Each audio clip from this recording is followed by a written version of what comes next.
Le garçon ensanglanté était assis par terre, appuyé contre un gros rocher. Des corps gisaient à côté de lui. Il espérait ne plus jamais se sentir aussi impuissant. Le jeune homme leva les yeux et regarda son ennemi, pensant que cette fois ce serait différent. Devant les yeux du garçon apparut un monstre géant qu'il connaissait déjà, ressemblant à un énorme lézard. Il rugit à tue-tête, appelant tous les survivants au combat. Des souvenirs douloureux de son enfance commencèrent à ressurgir dans la mémoire du garçon. Le petit garçon, caché derrière des blocs de pierre, contemplait le même monstre géant et appelait sa mère. Le garçon, sérieusement effrayé, avec des larmes amères coulant sur son visage, appelait sa mère de plus en plus fort. Le regard de l'enfant reflétait peut-être la chose la plus terrifiante qu'une personne puisse voir. Le monstre tenait le corps de la mère encore vivante du garçon dans sa bouche. La mère tendit les bras, essayant de saisir le dernier instant de vie, et le garçon sans défense ne put que crier à nouveau vers sa mère, espérant que cela l'aiderait d'une manière ou d'une autre. Le jeune homme se souvenait de tous les mots de ces salauds qui disaient qu'un raté comme lui ne parviendrait jamais à rien, malgré tous ses efforts. Il admit qu'ils avaient assez raison. Malgré tous ses efforts d'entraînement, le rang B était son objectif ultime. Et le rang S? Non, il ne peut même pas espérer le rang A. Rassemblant ses forces, le garçon se releva, déterminé à se battre, et prit son épée. Le monstre, voyant ce qu'il pensait être sa future victime, ouvrit la gueule et rugit pour effrayer le guerrier. Le gars serra plus fort son épée, signalant qu'il n'allait même pas céder.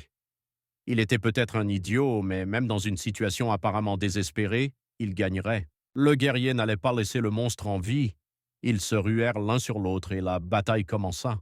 Dans les yeux du garçon, la haine s'embrasait, la vengeance. Son regard fou était prêt à incinérer n'importe qui. Le jeune homme attaqua le premier. Un coup puissant porté à la tête du lézard enfonça l'épée du garçon dans le corps du monstre. La force de l'impact était si forte que le garçon a été projeté sur plusieurs mètres. Criant de douleur, le monstre savait que c'était là que sa fin viendrait. Le sang coulait à une vitesse incroyable de la tête blessée du lézard. Projeté en arrière par le coup et épuisé par le combat, le garçon gisait au sol. Son bras ensanglanté était incapable de bouger. Mais cela en valait la peine, car maintenant son ennemi le plus acharné avait reçu un coup fatal. Le gars à l'esprit agressif s'est relevé du sol et était prêt à attaquer à nouveau. Le monstre blessé hurlait toujours de douleur. La peur commençait à se dessiner dans ses yeux. Le garçon sauta très haut et lança une nouvelle attaque. Le jeune homme atterrit juste à côté du front du lézard, qui avait encore son épée qui dépassait. Les yeux du garçon brûlaient encore de haine et de folie.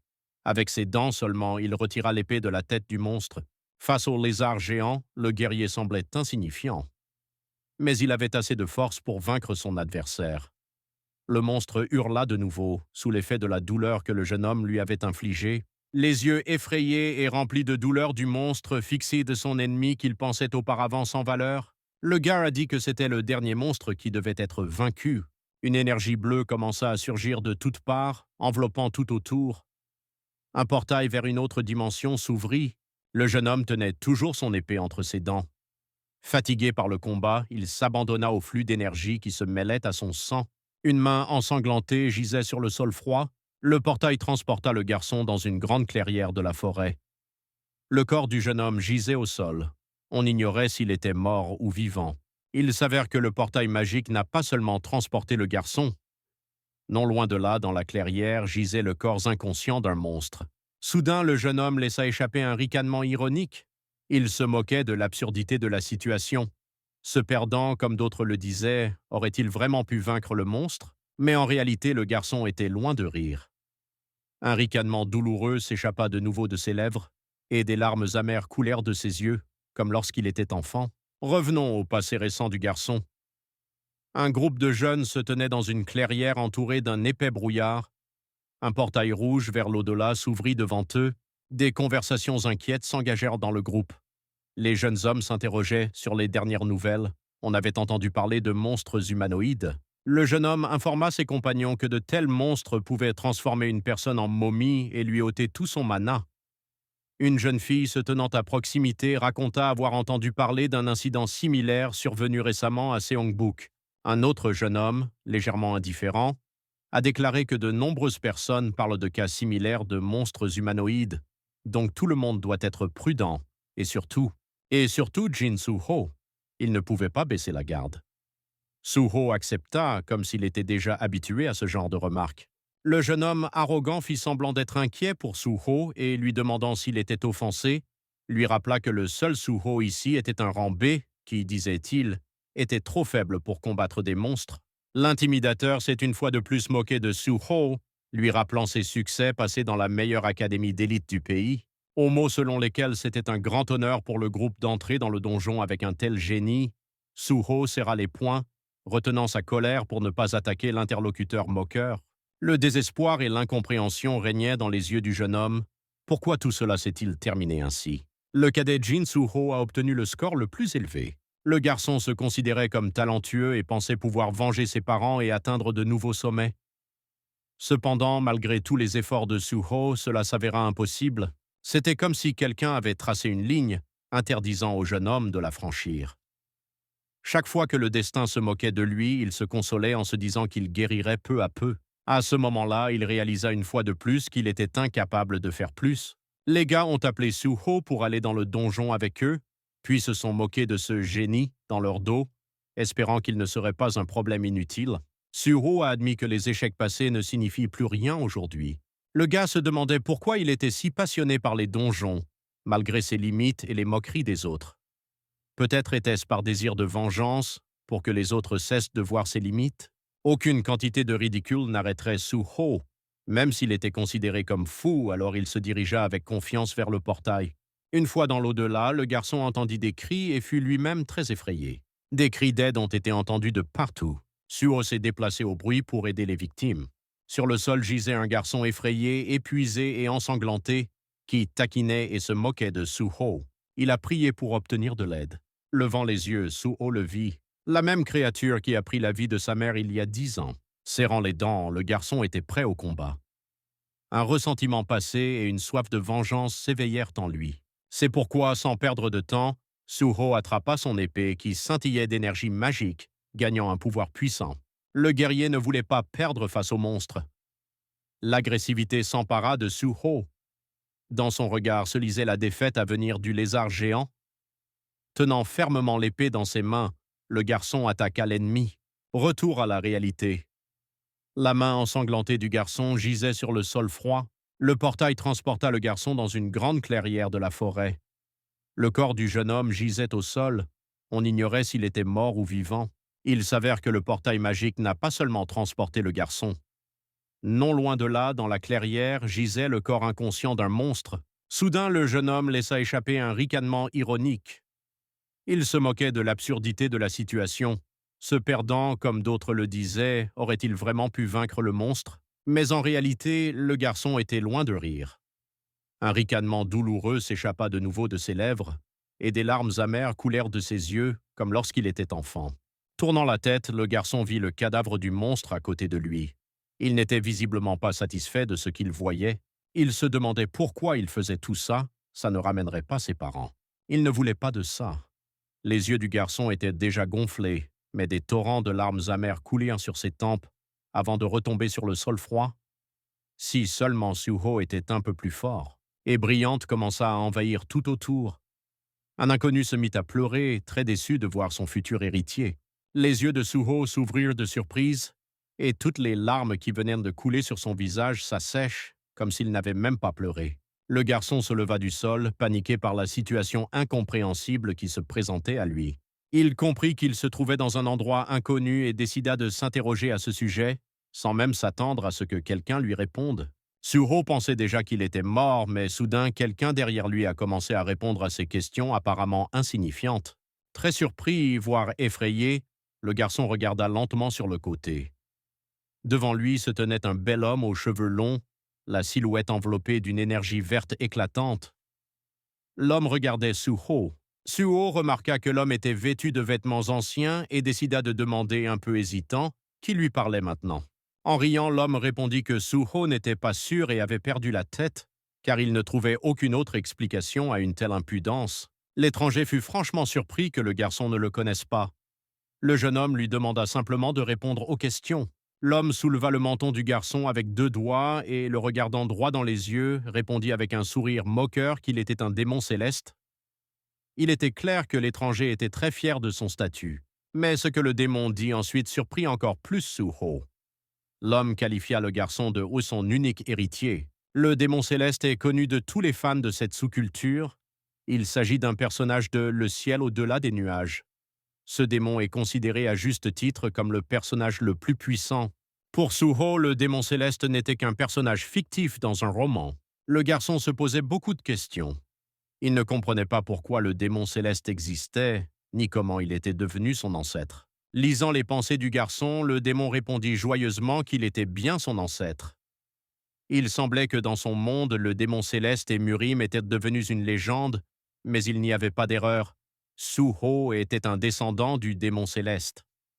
Mais le jeune homme ne semblait pas du tout amusé. Suho fut surpris que le démon ait lu ses pensées, et il répondit à son tour que c'était la chose la plus simple à faire. C'était très difficile de croire que c'était vrai, mais rien de ce qui s'est passé ne semblait être le résultat d'un sort ou d'une magie. Suho a demandé pourquoi le démon l'avait amené ici, mais le démon a trouvé cela drôle à entendre. Le démon céleste humilia le garçon et le remit à sa place, le qualifiant de créature pitoyable et banale. Le jeune homme en colère voulait discuter avec le démon, mais celui-ci l'interrompit, révélant la véritable raison de sa présence ici. Le démon céleste cherchait un autre démon, son véritable et unique ennemi, le démon de sang. En prononçant son nom, une rage terrible s'empara des yeux du démon céleste. Appuyant sa main sur la pierre, le démon enragé dit que sans le démon de sang, il ne se serait pas retrouvé dans une situation aussi humiliante. Le démon céleste fut puni pour avoir désobéi à la visite en étant transformé en esprit. Il est très difficile pour le démon céleste de contrôler ce monde et de rechercher le démon du sang sans corps physique. Soudain, une idée brillante et apparemment folle m'est venue à l'esprit. Suho, comme s'il sentait le danger, demanda au démon ce qu'il marmonnait là. Déjà avec un certain respect, le démon céleste s'adressa à son héritier, lui disant qu'il possédait un corps utile. Plaçant sa main sur l'épaule du garçon, il exprima son idée folle. Suho devait donner son corps au démon céleste. Le garçon, sérieusement effrayé, regarda son ancêtre dans les yeux et lui demanda s'il avait tout bien entendu. Le démon répondit que ce serait un honneur pour le jeune homme et que lui-même reviendrait sur terre dans sa carapace mortelle. Repoussant le démon, le garçon indigné ne comprit pas pourquoi il lui donnait son corps. L'énergie verte brillante qui jusqu'à présent avait simplement souligné la silhouette du démon a commencé à se transformer en un flux d'énergie furieux qui pouvait tout détruire sur son passage. D'une voix exaltée, le démon céleste dit que Suho n'avait tout simplement pas d'autre choix. Le démon pensait pouvoir intimider le garçon avec ses capacités magiques, mais étonnamment, le jeune homme a réussi à résister au danger. Une énergie aussi menaçante et forte passait simplement entre les mains de Suho et, pour une raison quelconque, ne lui semblait pas étrangère. Avec un ricanement moqueur, le garçon dit que le plan du démon avait échoué et qu'il était probablement déçu, mais le démon se contenta de rire ironiquement et doucement. Le démon commença à se remémorer des moments de sa vie. Les promesses qui avaient été faites lui semblaient désormais vaines. Ses souvenirs perturbèrent grandement le démon, ne lui laissant aucune paix. Le démon céleste demanda son nom au garçon. Suho le répondit avec hésitation et le démon sourit en guise de réponse et commença à parler. Le démon voulait faire au gars une offre très rentable et importante, et Suho l'a interrompu. Le jeune homme répondit avec une colère incroyable qu'il ne voulait rien entendre. Le démon céleste frappa sous la ceinture. Il commença à parler de la famille de Suho, ce à quoi le garçon ne s'attendait visiblement pas. Le démon affirma que le garçon avait perdu sa famille à cause de sa faiblesse et que tout ce que le jeune homme disait sur sa force n'était que paroles creuses. Tout cela appartient au passé. Les pensées de Suho sont trop naïves, il ne peut pas faire revenir ses parents. Les yeux du garçon commencèrent à briller de rage face à l'incontrôlabilité de la situation. Incapable d'empêcher le démon de lire dans ses pensées, il décida de le menacer. En réponse, le démon rit très fort et fut même heureux que le garçon ait autant d'agressivité et de désir de vengeance. Le démon dit que le garçon n'était pas meilleur que des misérables qui ne pouvaient pas sauter au-dessus de leur tête et qui nourrissaient tout autant d'émotions dégoûtantes. Se moquant de Suho, l'esprit dit que le garçon avait essayé de travailler sur lui-même, mais après un certain temps, il s'est rendu compte que sa limite était trop basse. L'homme s'est mis en colère, il a crié et a ordonné à son interlocuteur de se taire et de commencer à agir. En échange, le démon offrit une faveur au garçon. Il enseignerait à Suho une nouvelle méthode d'entraînement et développerait les capacités de l'héritier. Le gars a été très surpris par cette offre. Suho nécessite une connaissance des arts martiaux. Et dans tout Murima, il n'y a pas d'art plus fort que les arts martiaux du démon céleste. Suho commença à espérer améliorer ses capacités. Le démon dissipa tous ses doutes et lui assura qu'avec l'aide de ses techniques, ses héritiers deviendraient plus forts. L'idée que le garçon pourrait enfin devenir plus fort ne le quittait pas. Les exigences du démon lui semblaient dignes d'une telle récompense. Se souvenant du visage sans défense de sa mère dans la gueule d'un monstre géant, Suho a refusé son ancêtre. Même pour une telle récompense, le jeune homme refusa de céder son corps. Le démon trouva drôle d'entendre le refus du garçon, car il savait ce que son héritier pensait à ce moment-là. Le démon céleste a accepté de faire un test pour Suho, ce qui a surpris le garçon qui n'a pas compris de quel autre test il parlait. Selon les conditions, si Suho réussit le test, le démon lui enseignera ses techniques d'énergie interne et d'autres compétences, et s'il échoue, le gars abandonnera son corps. Comme le démon ne lui avait pas révélé le contenu de l'épreuve, le garçon hésitait à accepter ou non. Mais si c'était sa dernière chance, ne le regretterait-il pas plus tard? Seohu demanda à son ancêtre s'il respecterait les conditions. Il répondit que, pour son honneur, il ne verrait aucun inconvénient à recourir à une technique d'énergie interne. Déterminé, le garçon accepta quand même et demanda quel serait le test. Heureux d'avoir réussi à convaincre son héritier, l'esprit demanda à Suho de se tenir devant lui. Le démon claqua instantanément des doigts. Tout autour était recouvert d'une poussière rouge. Inattendu par cette tournure des événements, Suho ignorait ce qui allait se passer ensuite. Il ne comprenait pas où il se trouvait, mais soudain une image familière et douloureuse apparut devant ses yeux. Le garçon en pleurs se tourna vers sa mère avec tendresse. Celle-ci, le traitant de douces paroles, lui demanda de ne pas pleurer, malgré les larmes amères qui coulèrent de ses yeux. La mère en pleurs demanda à son enfant de se cacher ici, afin que d'autres le retrouvent bientôt. Suho reconnut dans ce qu'il vit l'événement le plus douloureux de sa vie. Sa mère et l'enfant, un petit garçon. Une petite fille suppliait sa mère de ne pas la quitter, de ne pas l'abandonner. Cette femme comprit, elle devait sacrifier sa vie pour celle de son enfant. Essuyant sa dernière larme, la mère se jeta dans les bras de la mort. Le monstre attaqua à l'improviste. Prise au piège dans ses mâchoires, la femme n'avait aucune chance de survie. Elle ne put que tendre les bras vers son fils, pleine d'espoir d'un miracle. Mais le miracle ne se produisit pas. L'homme pensa qu'il vaudrait mieux mourir avec elle à ce moment-là. Devenu adulte, Suho assista au choc incontrôlable du petit enfant.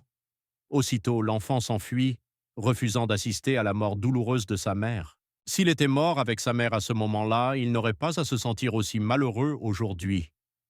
Suho était simplement anéanti par l'idée d'être inutile et impuissant. Des ombres surgies de partout commencèrent à parler ouvertement de Jin Suho. Quelqu'un disait que ce type était doué, mais son classement continuait de baisser. Ou peut-être n'était-il tout simplement pas capable de faire mieux. Et quelqu'un dans l'ombre murmurait que le talent pour un chasseur était primordial, sans lequel on ne pouvait aller nulle part. Le talent est inné et sans lui on ne vaut rien. Une ombre a entendu dire que Suho ne voulait pas travailler, même s'il n'avait aucune idée de ce qu'il faisait comme chasseur. À sa place, elle serait partie depuis longtemps. N'est-ce pas merveilleux qu'il reste, même s'il n'a aucun talent? L'agressivité et la soif de vengeance s'emparèrent du jeune homme. Serrant les dents, il fixait les ombres avec haine. Que savent-ils de lui? Il s'était entraîné toute sa vie pour en arriver là. Derrière le dos du garçon, la scène de ce terrible jour réapparut. Le corps de sa mère morte pendait de la gueule du monstre. Il se sentait tout aussi piétiné, tout aussi mort. Le cœur du jeune homme commença à se remplir de colère. Grâce à l'aide du pouvoir du démon céleste, Suho a pu vaincre tous les monstres qui sont apparus devant lui. Le démon murmura à l'oreille du garçon d'empêcher que l'histoire ne se répète, incitant ainsi le chasseur à agir. Choqué, Suho resta planté là, incapable d'en croire ses yeux. Devant lui, une femme allongée par terre l'appelait doucement. C'était sa mère. Une femme brisée et en larmes tendit les bras vers son fils, lui demandant pourquoi il l'avait laissé mourir ce jour fatidique. Suho n'aurait-il pu que s'enfuir à ce moment-là? Des larmes douloureuses coulaient sur les joues de la mère. Elle avait froid. Elle appela son fils pour qu'il vienne la serrer dans ses bras. Le démon têtu, chuchotant par derrière, appela le garçon à agir, mais le jeune homme resta là comme s'il était enraciné sur place, ne croyant pas à la réalité de ce qu'il voyait. Le démon continua d'insister. Cela eut un grand effet sur le garçon. Jinsuo s'était déjà approché de sa mère. Un pas de plus et il se serait dissous dans ses bras. Mais soudain, le jeune homme dit froidement qu'il n'allait pas s'approcher de sa mère. Le démon céleste fut étonnamment surpris par la décision de son descendant. Soudain et de manière inattendue pour tous, Suho, serrant fermement l'épée dans ses mains, frappa sa mère. L'épée s'enfonça directement dans le ventre de la femme et traversa son corps. Du sang gicla de partout. Un filet de liquide brun jaillit également de la bouche de la mère. La vraie mère de Suho n'aurait jamais blâmé son fils pour sa mort, et le chasseur l'avait bien compris, et regardant d'un air menaçant le loup-garou qui prétendait être sa personne la plus proche, des souvenirs de ce terrible jour apparurent dans sa mémoire. La mère de Suho n'aurait jamais laissé son fils mourir avec elle. Elle l'a encouragé à fuir, à se cacher, elle lui a insufflé la soif de vivre. Même à l'article de la mort, elle a demandé à son fils de vivre, de continuer à vivre.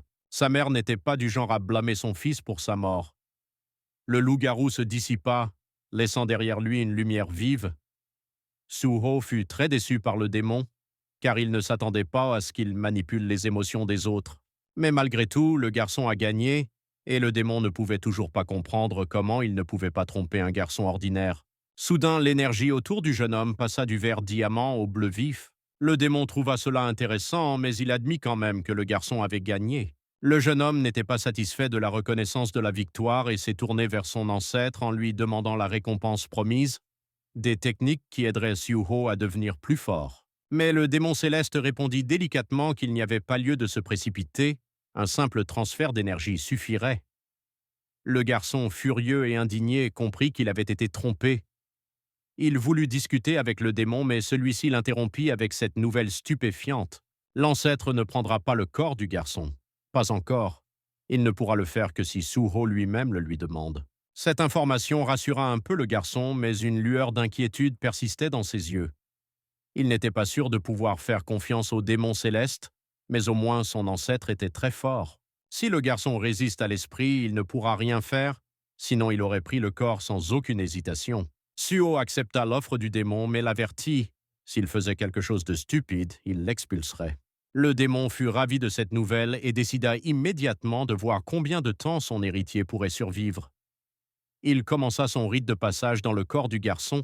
Tout semblait enveloppé d'une brume d'énergie vert diamant. Le jeune homme ne comprenait pas ce qui se passait. L'ancêtre a dit que ce serait un honneur pour le garçon de servir le démon céleste. Suho tourna la tête à temps, remarquant le danger qui approchait de loin. Une épée tranchante vola droit sur le guerrier, brillante. Le garçon parvint à s'écarter à temps et à éviter sa mort. L'épée s'enfonça profondément dans le sol, témoignant d'une force extraordinaire. Effrayé, Suho entendit une voix familière derrière lui. Le démon annonça que cette fois, il ferait une exception pour le descendant et lui donnerait tout son pouvoir. Un groupe immense apparut devant le chasseur. Leurs visages étaient masqués. Il s'agissait de dangereux ennemis du culte du sang, et Suho devait tous les vaincre. La première à attaquer le garçon fut une guerrière. Ses yeux étaient baignés de sang noir jusqu'au sommet de la tête, et son visage était couvert de capillaires noirs. D'un coup d'épée habile, la jeune fille montra clairement qu'elle avait déjà anéanti les semblables de Suho à maintes reprises. Le chasseur, terrifié au point d'en devenir fou, entendit un nouvel ordre de son ancêtre. Une voix derrière lui ordonna de tous les tuer. Contre toute attente, le garçon leva habilement son épée et repoussa instantanément l'attaque de la jeune fille. Son sang gicla partout et son corps démembré fut projeté à plusieurs mètres. Certains des cultistes du sang ont commencé à paniquer à ce qu'ils ont vu, ne s'attendant pas du tout à un adversaire aussi fort. Le garçon absorba complètement l'esprit du démon céleste. Le corps de Suho évolua. Il acquit de nouvelles capacités. Le jeune homme reçut une partie des arts divins du démon céleste. N'ayant plus peur du danger imminent, le garçon était prêt pour un nouveau duel. Des dizaines de guerriers l'attaquèrent.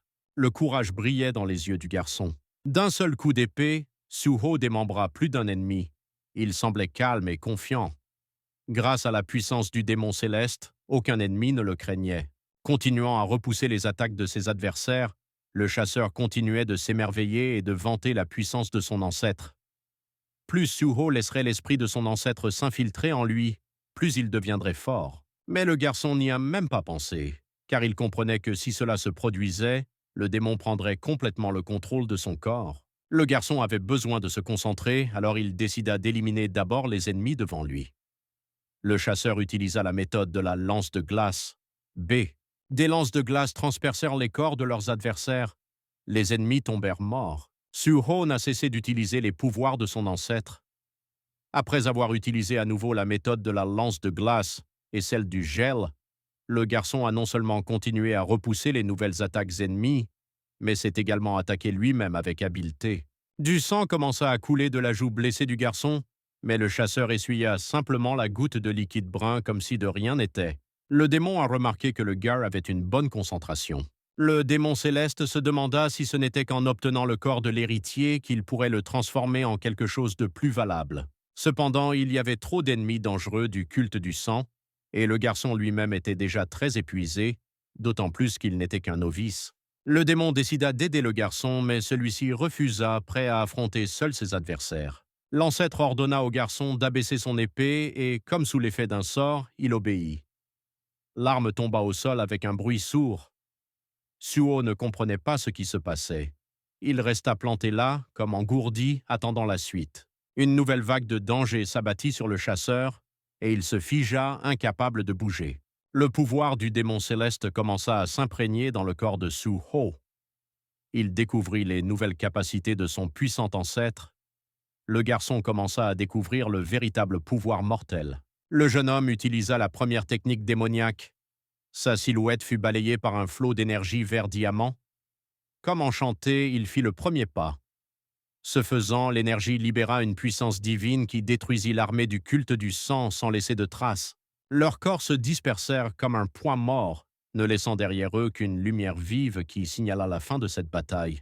Le ciel était couvert de nuages blancs et duveteux. Le soleil brillait à l'horizon, tel l'aube, le ciel scintillait de rose, et il semblait que rien ne s'était passé, si ce n'est l'excitation de Suho.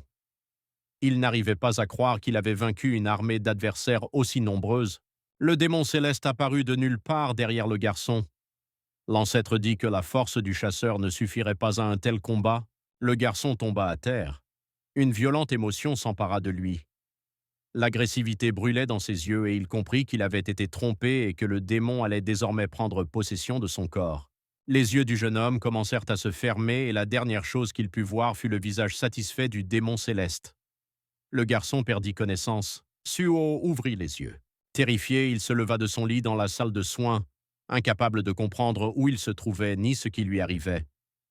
Son ancêtre, présent depuis longtemps, attendait que Suho reprenne conscience. Le jeune homme se sentit beaucoup plus calme lorsqu'il réalisa que le démon n'avait pas pris son corps. L'esprit répondit avec ressentiment qu'il n'était pas un méchant qui n'avait pas tenu parole. Et Suho, à son tour, répondit que son ancêtre était exactement ce genre de méchant. Après s'être calmé, le garçon a demandé si son utilisation du pouvoir du démon céleste était en quelque sorte liée au fait que l'ancêtre était capable de prendre le contrôle de son corps à un moment donné. Le démon répondit moqueur que si c'était vrai, le garçon devrait lui donner son corps. Suho refusa l'ancêtre avec une expression négative, se souvenant comment le pouvoir du démon l'avait complètement possédé et anéanti une horde d'ennemis mortels. Le garçon vantait les arts divins de son ancêtre. Le jeune homme n'avait jamais rien vu de tel de sa vie. Ce pouvoir était inégalé. Et ce n'est même pas la moitié de l'art divin du démon céleste. Sérieusement, Suho a annoncé qu'il voulait venger ses parents et pour cela, il aurait besoin du pouvoir d'un démon. Pour obtenir le pouvoir de son ancêtre, il devait tuer le démon du sang et prendre son énergie interne. L'esprit dit que si le garçon comprenait ce qu'il devait faire pour acquérir du pouvoir, il n'aurait pas été mauvais pour lui d'abandonner son corps. Mais Suho se moqua des tentatives du démon pour mettre ses plans à exécution. Le jeune homme retira impassiblement le compte-gouttes de sa main. Le tissu auquel il était attaché et l'aiguille, encore couvert de sang frais, tombèrent au sol. Le chasseur répondit fermement qu'il était celui qui utiliserait le pouvoir de l'ancêtre. L'esprit était intéressé à observer de quoi son descendant espiègle était capable, alors il a permis au garçon d'essayer de maîtriser son pouvoir, si bien sûr il le pouvait. Le garçon s'approcha de la fenêtre et, l'ouvrant, contempla le ciel étoilé. Le jeune homme réfléchit à sa vie et comprit qu'il n'avait plus longtemps à vivre, mais que cela ne changerait rien. Il comprit qu'il pouvait redevenir plus fort et que sa vie allait changer. Avec une attitude provocante, le gars n'avait pas l'intention d'abandonner. Soudain, la porte de la chambre du garçon s'ouvrit en grinçant et quelqu'un entra. L'étranger dit que tout le monde parlait comme si Suho était mort depuis longtemps. Le garçon se retourna en entendant ce bruit, très choqué. Choqué, Suho connaissait bien l'inconnu, mais il ne pouvait pas dire qu'il était heureux de son arrivée. La belle fille aux cheveux longs apparut au garçon comme dans un rêve, confirmant que même à l'hôpital, il avait meilleure mine que d'habitude. Au même moment, dans le bureau à plusieurs étages, les lumières étaient allumées dans tous les bureaux. L'agitation était palpable. Tous les employés étaient préoccupés et soudain, le commandant reçut un appel. Dans une atmosphère chaotique, les ouvriers allaient et venaient, répondant au téléphone et transportant d'énormes piles de documents. Le commandant semblait complètement négligé et visiblement épuisé par sa journée de travail. Il devait vérifier le rapport sur les portes mutantes. On a posé quelques questions supplémentaires à l'homme au sujet de la porte, et il a simplement répondu que tous les documents connexes devaient être transférés. Il fallait cesser toute information. Un bel homme debout à côté du commandant a demandé ce que les dirigeants allaient faire à propos de ce problème, car c'était le 8e incident avec des monstres humanoïdes aspirant le mana des chasseurs. Des images de guerriers du culte du sang apparurent sur la tablette de l'homme. Ce dernier ajouta que la situation était rendue encore plus complexe par l'apparition de portes mutantes. Le commandant, complètement épuisé, répondit que les dirigeants ne savaient toujours pas comment présenter la situation et qu'ils s'y prenaient mal, car à quoi bon une porte mutante? Son collègue répliqua ironiquement qu'il ne s'attendait probablement même pas à ce qu'une créature aussi terrible surgisse soudainement de la porte. Un collègue a soudainement demandé si le commandant était au courant pour le survivant. Une personne est revenue vivante et c'était quelqu'un qu'elle connaissait très bien. Et celui qui survécut fut Jin Soo-ho. En entendant son nom, le commandant fut saisi d'une incroyable agressivité. Il ne s'attendait pas à entendre le nom de son vieil ennemi.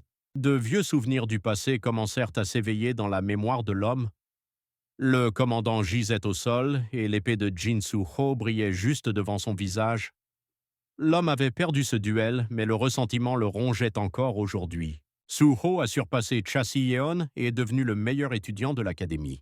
Le commandant répéta calmement et avec inquiétude le nom de Soo-ho, et son collègue ajouta joyeusement qu'il était également très surpris lorsqu'il entendit la nouvelle. Sarcastiquement que penser à Soo-ho était absurde. Il avait probablement juste de la chance, car il n'avait jamais eu de talent, ce qui a surpris son collègue. Le commandant a déclaré que le service de son collègue, Wi-Sok, avec qui il était en dialogue depuis tout ce temps, fonctionnait très mal ces derniers temps et qu'il ferait donc mieux de retourner au travail. Bien sûr, son collègue a été très offensé par ces propos. En réponse, Wi-Seok a laissé échapper qu'ils avaient tous obtenu leur diplôme il y a longtemps, mais quand il s'agit de Jin Soo-ho, le commandant commence à dire des bêtises complètes. L'homme se souvint une fois de plus de ce malheureux duel qu'il avait perdu et se retrouva à terre devant Jin Soo-ho. Il ne s'était jamais senti aussi humilié. Après avoir allumé une cigarette, le commandant tenta ainsi d'atténuer la fatigue accumulée par ce travail épuisant. Se tenant la tête, il continua de penser à Soo-ho, car il allait toujours dans les cachots. Retournons dans la chambre de Soo-ho. Le garçon prononça le nom de la fille, et elle fut ravie qu'il ne l'ait pas oublié. Avec un regard froid, Soo-ho ordonna à la fille de rentrer chez elle, car il n'avait de toute façon rien à lui dire. Assise sur le pas de la porte, la jeune fille dit que, même si Soo-ho n'avait rien à lui dire, elle souhaitait lui donner un conseil. Prenant un ton plus sévère, elle demanda combien de fois elle devait encore répéter que Soo-ho n'était pas un chasseur et qu'il n'avait aucune compétence pour cesser de risquer sa vie. Toujours avec ce regard froid, le gaz a répondu que la fille ne devrait pas interférer dans sa vie. La femme a dit qu'elle disait seulement la vérité, et Soo-ho l'a interrompue et a pointé la porte. Serrant l'ourlet de sa jupe, la jeune fille demanda sévèrement si Soo-ho se rendrait compte qu'il n'était pas un chasseur lorsqu'il serait au bord de la mort. Elle voulait ajouter quelque chose de plus et Soo-ho lui a dit d'y aller. La jeune fille pinça les lèvres d'épuisement pour expliquer quelque chose au jeune homme, mais monta simplement les marches. Elle ouvrit la porte et quitta la salle, comme le souhaitait Soo-ho. Le démon demanda au garçon qui était cette brave fille et ce qui s'était passé. Le jeune homme, bouleversé, ordonna à l'esprit de se taire et de ne pas mentionner la visiteuse. Après avoir quitté l'hôpital, la jeune fille bouleversée est montée dans la voiture. Le conducteur aux lunettes noires lui demanda si elle avait bien discuté de tout ce qu'elle voulait avec Soo-ho. S'appuyant contre la portière et baissant les yeux, la jeune fille répondit que non.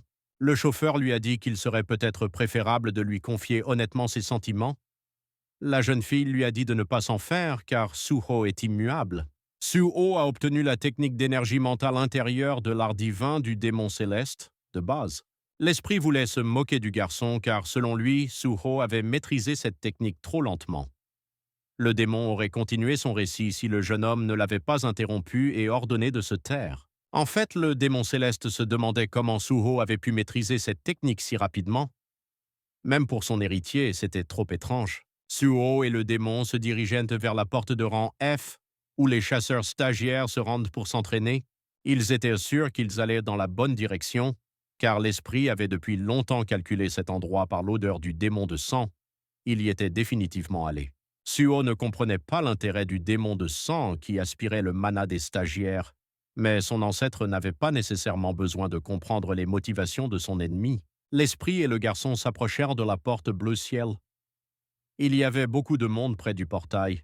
Tous se tenaient en groupe et discutaient. Un jeune homme s'est approché de Suho et lui a dit qu'il avait besoin de confirmer l'identité du chasseur. Le garçon révéla son nom à l'homme et lui expliqua qu'il était de rang B. En entendant cela, l'homme, gêné, lui demanda s'il savait ce qu'était une porte de rang F. Suho répondit qu'il avait des raisons personnelles d'y entrer. L'homme dit en souriant que ce serait un honneur pour eux qu'un tel chasseur les accompagne.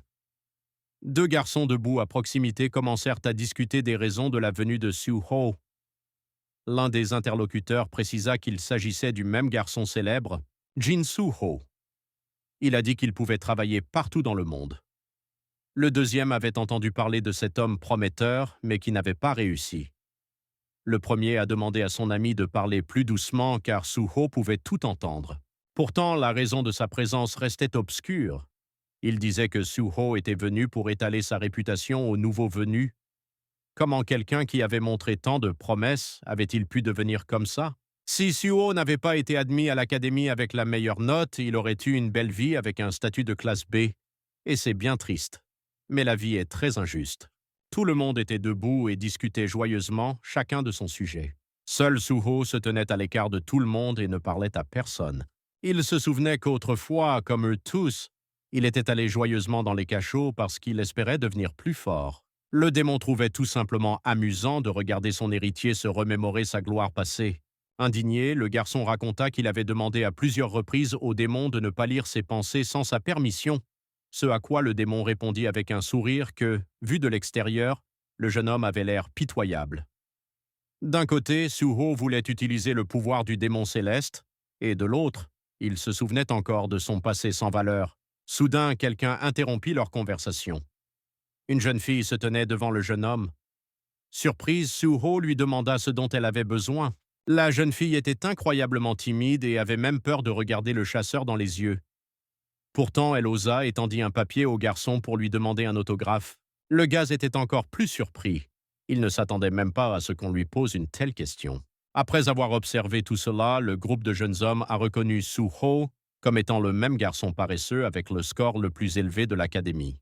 Quelqu'un de l'entreprise a dit que Suho était venu remplacer les nouveaux. Le chasseur l'a entendu et a regardé les garçons. La fille qui se tenait encore devant Suho dit qu'elle n'était probablement pas assez douée pour obtenir son autographe. L'homme observait le groupe de jeunes hommes avec intérêt, alors il lui demanda ce que la fille avait dit. Elle reprit aussitôt ses paroles et fut même un peu effrayée. En réalité, elle faisait partie des survivants du donjon que Suho nettoyait et, sans lui, elle serait morte à ce moment-là. Le chasseur, choqué par cette confession, observa la jeune fille. Elle était gênée et refusait toujours de le regarder dans les yeux. Il n'arrivait pas à croire qu'il avait sauvé quelqu'un car il s'était toujours considéré comme un bon à rien. Le jeune homme souriait à ses pensées, ou plutôt parce qu'il avait une si mauvaise opinion de lui-même. Il tendit un morceau de papier à la jeune fille et s'éloigna en toute hâte, ajoutant à la fin qu'il le signerait plus tard, après avoir vidé le cachot, à moins que la jeune fille ne change d'avis. Les yeux de la jeune fille s'illuminèrent d'une joie indescriptible. Elle n'arrivait pas à croire qu'elle recevrait un autographe de son idole, alors elle accepta ses conditions sans hésiter. Après l'avoir remerciée pour la signature qu'elle n'avait pas encore reçue et pour l'avoir sauvée dans le donjon, la fille a couru vers ses amis et a partagé la nouvelle avec enthousiasme, tandis que Suho la regardait simplement avec un étonnement complet. Suho se tourna vers le démon et lui demanda si seuls les chasseurs de rang A et supérieur pouvaient s'occuper des fantômes de sang. Le démon, que personne n'avait vu auparavant, se transforma d'une petite brume verte en un esprit à part entière et répondit que Suho avait tout dit correctement, mais qu'il y avait encore de nombreux monstres qui leur étaient supérieurs. En conséquence, le plus fort de ceux qui les accompagnent est un rang C, donc si Suho ne les sauve pas tous, ils mourront. D'un regard ferme, le gars déclara qu'il ne pouvait pas revenir sur la décision qu'il avait prise le premier jour et qu'il était donc obligé de protéger ces personnes. Les jeunes se sont alignés et se sont préparés à entrer dans le cachot. Le conservateur présenta le groupe à leur commandant actuel, Kang Byung-cheol, un homme de rang C. Le garçon, le visage satisfait, était fier de son exploit. Le conservateur a également ajouté qu'ils ont dû travailler très dur pour amener Kang Byung-cheol ici aujourd'hui, donc le groupe devrait l'écouter attentivement et apprendre et se rappeler. Pendant qu'ils sont dans le donjon, ils doivent être très prudents. Finalement, la femme a mentionné Suho et l'a présenté comme un autre invité spécial, un titulaire de rang B. Tout le groupe, comme sur ordre, se retourna et regarda directement Suho, qui jusqu'à présent se tenait derrière et un peu à distance de tout le monde. Kang Byung-cheol assura que si Suho participait à ce raid, il n'y aurait pas d'incident désagréable. Kang Byung-cheol lui tendit joyeusement la main pour le saluer. C'était un honneur pour lui de rencontrer le propriétaire de rang B. Mal à l'aise, le garçon, avec un regard méfiant, tendit la main en réponse. Y en a-t-il un autre qui veut commencer une bagarre? Dans son esprit, Kang Byung-cheol détestait Suho. Il le considérait comme un bon à rien et pensait qu'il n'avait gagné son rang que grâce à sa réputation passée. Il se croyait plus fort que Suho et voulait le prouver. Le démon, capable de lire dans les pensées, observait tout ce qui se passait avec une incompréhension totale de la situation. Il ne pouvait pas prédire exactement ce que Kang Byung-cheol accomplissait avec de telles actions et quel plan astucieux naissait dans sa tête. Après avoir traversé le portail, le groupe s'est retrouvé dans une autre dimension, prêt à combattre le monstre. Soudain, quelqu'un a commencé à s'inquiéter car il faisait trop sombre de ce côté du portail, mais Kang Ben, sûr de lui, a calmé et encouragé tout le monde. Kang Byung-cheol affirma qu'il ne s'agissait que d'un donjon de rang F et que l'essentiel était de croire en ses capacités et d'agir correctement, afin que rien ne leur arrive. Mais Suho comprit que c'était absurde et regarda le nouveau capitaine avec réprobation. N'importe qui pouvait deviner que ce donjon n'était pas de rang F. Il était au moins de rang A et plus, et il était étrange que Kang Byung-cheol ne l'ait pas remarqué.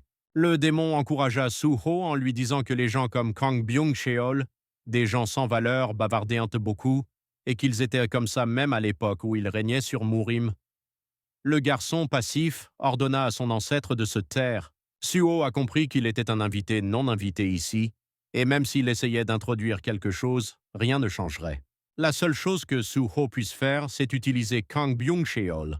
Ce dernier a dit au capitaine que s'il était aux commandes, Suho obéirait à tous ses ordres. Ce serait une bonne idée de former une unité de front et une unité d'arrière. Kang Byung-cheol accepta la proposition de Suho, mais il ne comprenait pas vraiment ce que le chasseur cherchait à obtenir par un tel comportement. Kang Byung-cheol avait-il vraiment besoin de Suho pour résoudre des problèmes aussi simples? Eh bien, il serait alors encore plus facile pour le capitaine d'atteindre le rang B qu'il ne le pensait. Le capitaine annonça son nouvel ordre. Le brouillard pourrait gêner la visibilité du groupe, il est donc préférable de rester proches les uns des autres. Kang Ben croyait que ses ennemis n'étaient pas seulement des monstres et que cette expédition était une sorte de test pour un vrai chasseur. Mais le démon, accompagné de Suho, se moqua simplement du capitaine. Suho a demandé à l'esprit d'être plus silencieux afin que personne ne le remarque. Le démon demanda si le jeune homme savait déjà ce qui se cachait dans ce donjon et s'il serait capable de résister aux nouveaux dangers. Suho réalisa que le démon savait depuis longtemps où se trouvait le danger. Soudain, le sol sous les pieds du garçon commença à s'effondrer et à tomber dans l'abîme. Tout le monde paniquait et commençait à tomber sous la couche de terre nouvellement formée. Suho cria au groupe de s'enfuir, mais il était trop tard. La peur semblait avoir gagné les jeunes, ils étaient terrifiés et ne savaient plus quoi faire. Les yeux effrayés de Suho étaient dirigés vers la scène horrible. L'audacieux et effronté Kang Byung-cheol se tenait devant le groupe, l'air mort. Ses yeux étaient éteints, fixant simplement le vide, la bouche pleine de sang qui jaillissait sous la pression de la blessure douloureuse. Une main avait transpercé le cœur du garçon. Le démon sourit simplement, regardant l'absurdité de la situation, car les ennemis les avaient encerclés depuis le tout début. C'était un monstre humanoïde. Il s'agissait en fait d'une jeune fille, celle-là même qui venait de demander un autographe à Suho. Elle rit à haute voix, regardant droit vers Suho avec un regard fou. Des torrents de larmes amères coulèrent sur ses joues, mais son sourire fou persistait, créant une dissonance absolue à la situation. La fille implora l'aide du garçon, lui demandant de la sauver.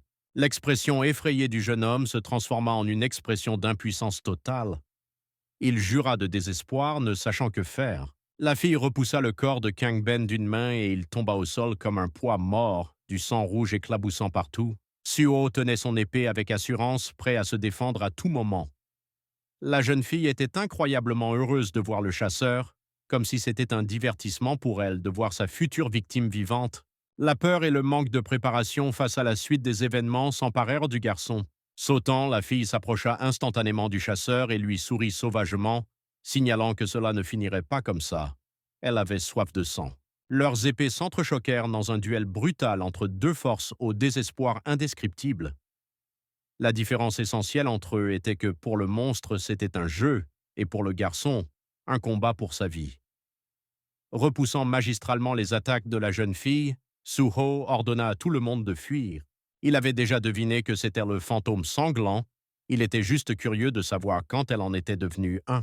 Le démon, ayant lu à nouveau les pensées du garçon, répondit à voix haute que la fille était devenue un fantôme dès qu'ils étaient entrés dans le portail.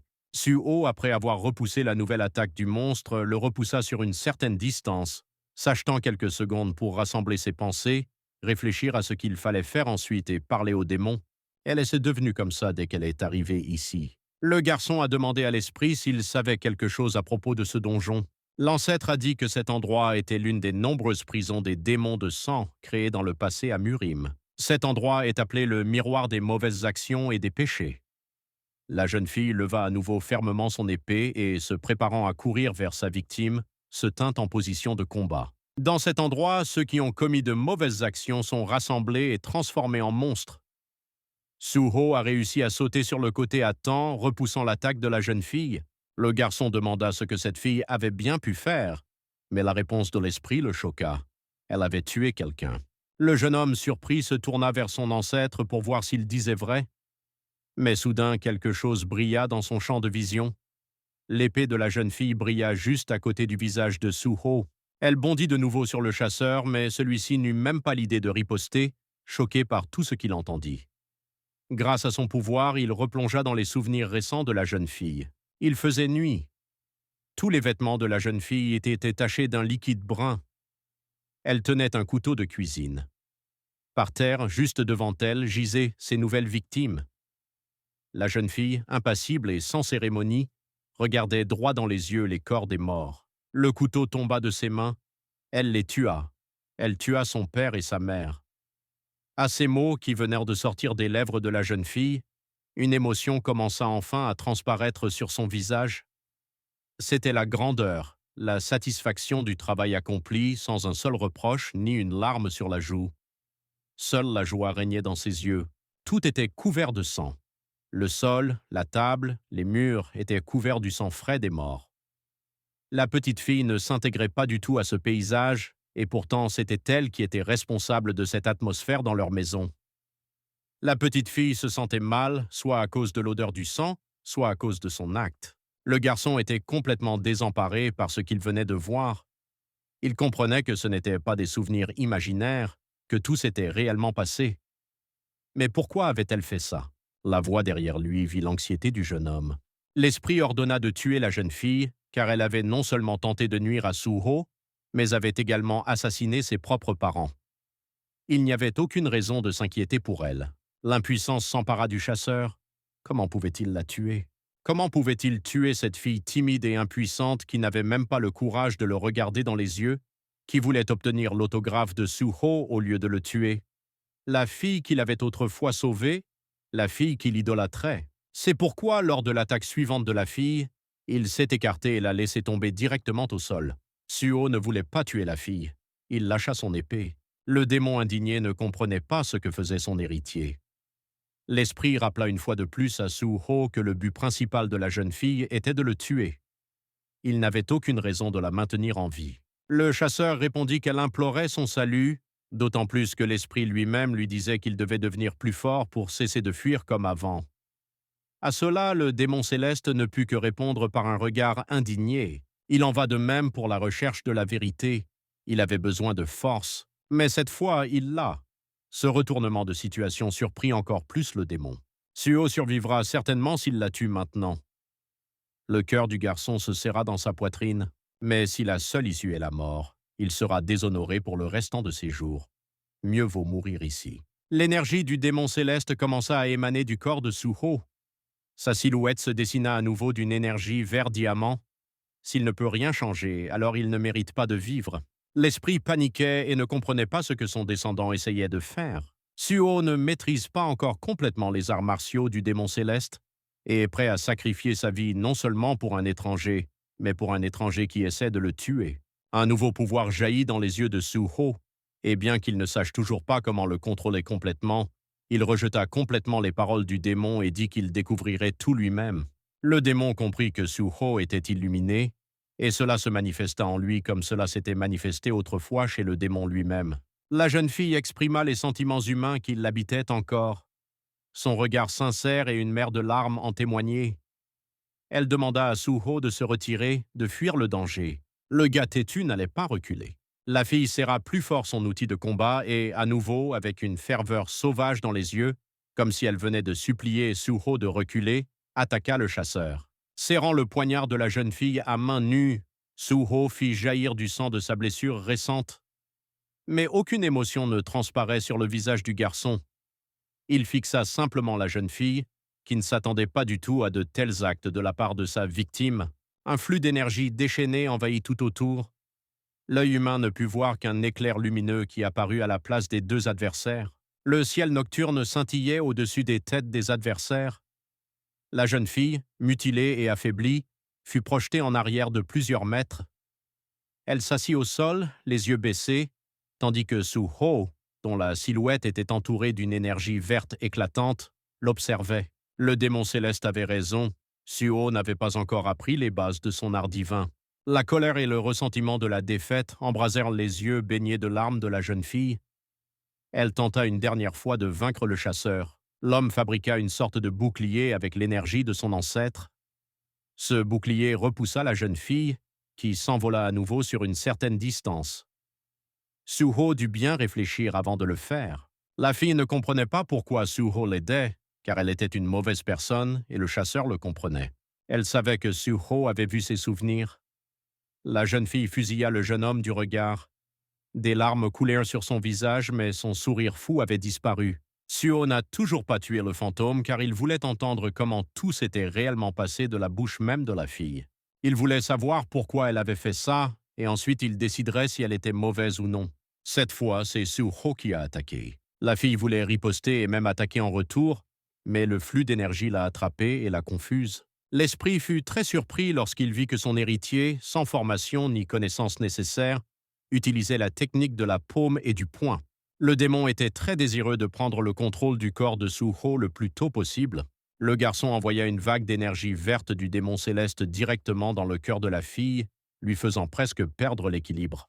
Il ne pouvait y avoir d'erreur, c'était sa dernière chance. Sa force et son énergie intérieure devaient suffire à tuer la jeune fille. Le garçon dit à son ancêtre que même dans le néant, on peut apprendre quelque chose. Mais il est bien plus difficile de protéger que de tuer. Suho, concentré, rassembla toutes ses forces et enfonça sa main dans le cœur de la fille, dirigeant l'énergie incroyablement puissante du démon céleste sur elle. Cela fit jaillir des gouttes de sang brun de la bouche du monstre. Ses yeux étaient déjà effrayés et ne brûlaient pas de ferveur animale comme dans le donjon. La jeune fille tomba au sol, morte. Le poing de Suho avec lequel il l'avait frappée était couvert de sang. L'énergie qui venait de jaillir de toutes parts ne dessinait plus que la silhouette du chasseur. L'esprit dit que le jeune homme avait volé le pouvoir du démon de sang à la jeune fille. Il était étonnant que le garçon soit capable de faire quelque chose qu'il n'avait pas appris à faire. Le garçon ne savait pas à quoi ressemblait son monde, mais dans ce monde, seul le combat pouvait lui sauver la vie. Il s'est avéré que la fille était vivante. Soudain, un éclair violet jaillit au loin, capturant tout ce qui l'entourait. L'épée du garçon a acquis un nouveau pouvoir appelé épée de fer, B+. L'épée de Suho ressentait la puissance de l'être d'un autre monde. Le gars ne pouvait pas comprendre quel nouveau danger l'attendait et ce qu'elle attendait de lui. Soudain, un brouillard gris enveloppa tout autour, et à travers le voile, Suho ne pouvait rien voir. En se retournant, le chasseur vit son nouvel ennemi. L'homme, les yeux rougeoyants, était l'exact opposé du démon céleste. Ses vêtements étaient en lambeaux et rapiécés, son visage était recouvert d'un masque blanc et ses cheveux longs, noirs et bouclés flottaient au vent. Il dit qu'il ne s'attendait pas à une telle union, celle du démon céleste et de son héritier. Suho remarqua que l'énergie de l'homme était similaire à celle du démon céleste, mais elle était différente, elle était oppressante, et cela le faisait vraiment peur. Il était clair que le démon céleste n'était pas du tout content d'une telle rencontre. Démon sanglant. C'était l'éternel rival dont le démon céleste avait parlé. Cet être est connu pour avoir initié l'apparition de portes dans ce monde. Je me demande pourquoi quelqu'un comme lui se trouve dans un donjon de bas niveau. Le démon céleste dit que ce n'était pas le véritable corps de son ennemi. Le véritable démon de sang était bien plus puissant que cette créature inutile. Il semblait que le démon de sang, comme le démon céleste, ne pouvait pas utiliser pleinement sa puissance. Si ce n'est pas son vrai corps, le sien est bien plus fort. Le garçon y réfléchit, et la peur s'insinua dans ses yeux. Lisant les pensées de son héritier, l'esprit répondit que le démon de sang était 10 fois plus puissant. Le démon devant eux ne faisait même pas un dixième de la taille de celui qui se trouvait à Murima. Le démon de sang se tourna vers Suho. Il ne pouvait pas croire que le chasseur était toujours en vie. Le jeune homme ne savait pas que son nom était connu du démon de sang, et ce dernier répondit que comment pouvait-on ne pas connaître le seul descendant du démon céleste? L'esprit informa Suho que comme ce n'était pas le véritable corps du démon de sang, le moment de la vengeance était venu plus tôt qu'il ne le pensait. Le démon céleste envoya toute la puissance de son énergie, espérant détruire son pire ennemi, mais la réponse ne se fit pas attendre. Le démon de sang envoya le même flux d'énergie. La bataille vert-rose de deux contradictions convergea ici et maintenant. Le démon céleste a dit que le démon du sang était celui qui avait donné l'ordre de tuer la mère de Suho. Cette nouvelle glaça le garçon. Il n'en croyait pas ses oreilles. Le démon de sang se moqua du garçon. Selon lui, les humains sont des créatures stupides. Quel que soit le malheur qui leur arrive, ils l'attribuent à la simple malchance. L'ennemi a qualifié Jin Suho de très naïf, ce qui a mis le garçon en colère. Le démon céleste comprit que même si son ennemi était 10 fois plus faible que le véritable démon de sang, Jin Suho était trop faible pour le vaincre. L'esprit n'avait aucune raison d'intervenir, et le chasseur n'aurait donc que la mort à affronter. Suho a confirmé les remords de son ancêtre et a déclaré que le démon du sang n'était pas quelqu'un que le garçon pouvait vaincre en ce moment. Soudain, le jeune homme dit quelque chose que le démon céleste n'aurait jamais imaginé entendre. La vengeance pour sa mère brûlait dans son cœur, et il invita donc son ancêtre à prendre possession de son corps pour vaincre leur ennemi commun. Le démon céleste accepta cette offre et dit qu'il pourrait même gagner cette bataille. L'esprit demanda si le garçon regretterait sa décision et, avec passion dans ses yeux, il ordonna au démon d'agir. Le démon a commencé à habiter le corps de l'héritier. Le démon de sang ne s'attendait pas à cette tournure des événements et voulait arrêter le rituel, mais il était trop tard. Suho avait maîtrisé le pouvoir illimité de son ancêtre et était prêt à venger sa mère, et le démon céleste a finalement pris possession du corps et a pu se venger de son vieil ennemi. L'ennemi s'est rendu compte que cela rendait l'objectif de détruire le démon céleste un peu plus difficile. Le démon céleste a fait remarquer avec moquerie que le démon de sang parlait trop pour quelqu'un qui n'était pas si capable. Le démon céleste envoya un énorme flux d'énergie qui fit tomber l'adversaire. L'énergie ne se contentait pas de dessiner la silhouette du garçon, elle irradiait et emplissait tout l'horizon. Le garçon regardait son pire ennemi, étendu au sol tel un corps sans colonne vertébrale. Le démon céleste ordonna au démon d'arrêter de se sacrifier et de se lever et de se battre avec dignité. Le démon sanglant rit aux paroles de son adversaire. Il dit qu'il faisait semblant de mourir pour le plus grand bonheur de son ennemi. Le démon céleste ne pourrait pas vaincre son adversaire tant qu'il ne s'habituerait pas à son nouveau corps, mais au moins le corps de Suho était meilleur que le corps du démon développé dans un chaos complet. Le démon sanglant décida de vérifier si c'était bien le cas. Les adversaires se préparèrent à s'affronter, leurs épées se croisèrent dans un combat mortel. Les deux adversaires les plus féroces se regardèrent droit dans les yeux et ne songèrent même pas à concéder la victoire. Leur combat continua. Le démon céleste attaqua. Mais son adversaire repoussa habilement tous les dangers qui se présentèrent devant lui. Le démon de sang a attaqué avec de petites lances. Le corps de Suho a été jeté à plusieurs mètres. Mais tuer le démon céleste ne fut pas si facile. Suho semblait comme si de rien n'était. Le démon céleste s'était déjà habitué à son corps, même s'il manquait d'énergie interne. Et que pouvait-on attendre d'autre de la personne la plus forte de Murim? Pourtant, le démon de sang était très intéressé à vaincre son ennemi. Avec une attitude sérieuse, le démon céleste leva son épée et était prêt à attaquer à nouveau. Soudain, le sol autour du corps de Suho commença à se fissurer. Des blocs de pierre volèrent vers le haut. Le démon de sang ne pouvait pas laisser leur combat s'achever dans un tel endroit. Sur l'une des îles de pierre, une montagne s'élevait vers le ciel. Le démon céleste trouvait le comportement de son adversaire tout simplement ridicule, car il faisait tout ce qu'il pouvait pour tuer son ennemi, et il était préoccupé par de tels détails. Le démon de sang a dit que son adversaire était toujours à un niveau qu'il ne pourrait jamais atteindre. Et rien n'a changé, mais le démon de sang ne compte pas abandonner. Il détruira son ennemi et il veut le faire magnifiquement. Le démon céleste considérait le comportement de son rival comme dégoûtant. S'élevant de plus en plus haut, le démon de sang dit une dernière fois qu'il prierait pour que le démon céleste devienne plus fort au moment de leur prochaine rencontre. À une si grande distance, le démon céleste ne pouvait pas atteindre son ennemi, bien qu'il ait raison.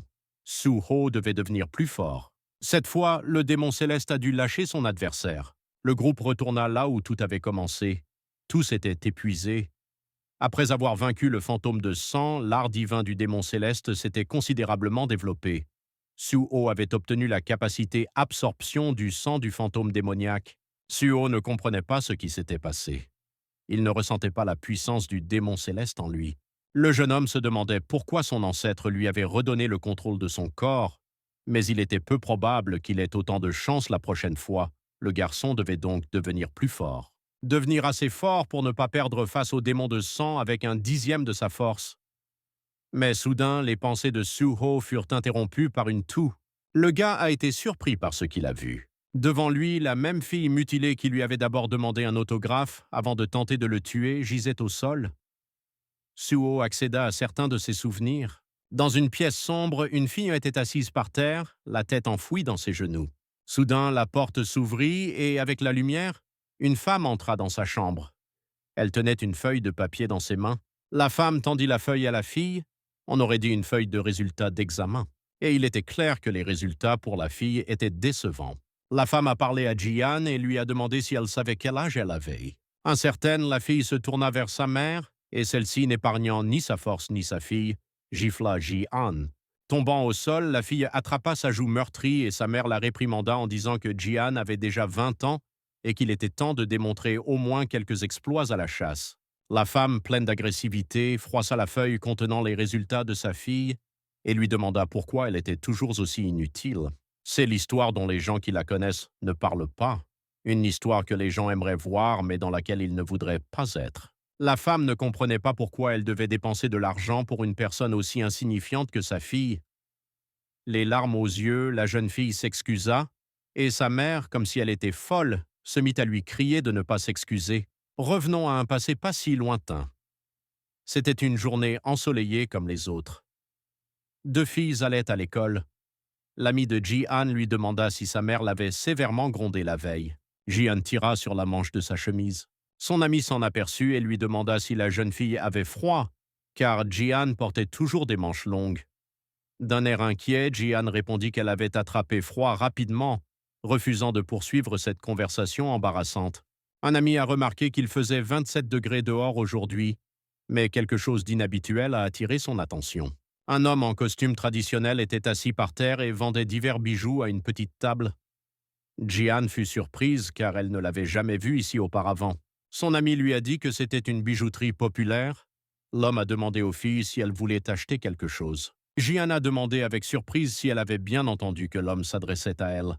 En réponse, l'homme a remis à la jeune fille un fragment de miroir, le qualifiant de talisman. Avec un sourire narquois, l'homme dit que la fille avait vraiment besoin d'un tel talisman. Jian aurait pu refuser, mais son ami, fasciné par la beauté du talisman, a persuadé la fille de l'acheter, d'autant plus qu'ils avaient des tests la semaine prochaine et que la chance ne ferait pas de mal. La fille hésita, se demandant si elle avait vraiment besoin de ce fragment, mais quand même Jian a acheté un talisman. Satisfaites de leur achat, les filles ont loué le talisman pour sa beauté et son prix attractif. L'homme était seulement heureux car il savait quelles conséquences cet achat entraînerait. Disparaissant sans laisser de traces, seule une brume rouge se dissipa à la place de l'homme et les filles se dirigèrent joyeusement vers l'école. Quelques jours plus tard, le professeur a appelé à tour de rôle les noms de famille des élèves. et ils sont venus chercher leurs résultats d'examen. C'était au tour de Yu-Jian, ce qui a vraiment effrayé la fille. Après avoir remis à la fille une feuille avec les résultats, le professeur lui a demandé de faire mieux la prochaine fois. Jian n'a pas aimé les résultats du test. Après avoir pris place, elle a exprimé sa déception à l'égard du talisman à son amie, qui en réponse a été surprise et a demandé de quel talisman la fille parlait.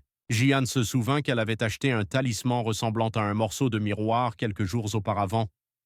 Mais cela n'aida pas son amie à se souvenir de l'achat dont elle parlait. Cette situation a dérouté Jian et elle a supposé qu'elle avait tout mélangé parce qu'elle était fatiguée. La fille a attrapé la poignée de la porte et l'a tirée vers le bas. Jian avait peur de rentrer chez elle.